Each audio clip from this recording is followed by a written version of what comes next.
हदीस पाक है मुस्लिम शरीफ की। अच्छा जी, यहां पर बात यह है कि एक दिन सरकार सहाबा किराम दे विच ना बैठे सन, सरकार बैठे बैठे हस पे। ਇਹਦਾ मतलब है कि सरकार ਨੂੰ होर भी वाकयात नजर आते होंगे सन,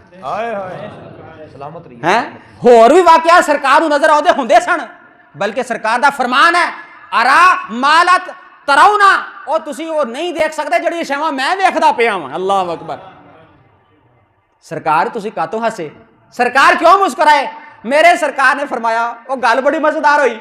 अच्छा यार रसूलल्लाह सानू भी दसो। मेरे सरकार ने फरमाया सुनो, वो गल पता की हुई, एक बंदा अल्लाह ताला दे सामने खड़ा ते आपस में मुकालमा हो रहा, एक पासे अल्लाह दी जात है, एक पासे एक बंदा खड़ा। अल्लाह ताला ने ओदा रजिस्टर फरिश्ता नूं आखिया कि ओदा सारा जरा रजिस्टर है ना ये हवाले कर दियो, ये पढ़ लवे।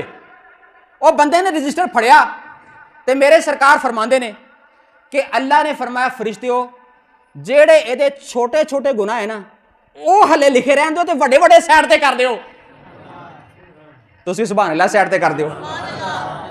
गल बड़ी मजेदार, वड्डे वड्डे गुनाह हले लुको लाओ ते छोटे छोटे गुनाह इहदे सामने रखो।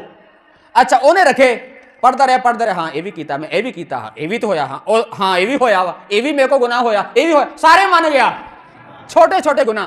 तो जो सारे मान गया तो परेशान हो गया, कहता जिदा हदीसे पाक लिखा, मैं तुहानूं पंजाबी दसन लगा, कहन लगा परेशानी की गल है कि जो मैं बड़े बड़े पढ़न लगा मेरा की बनू।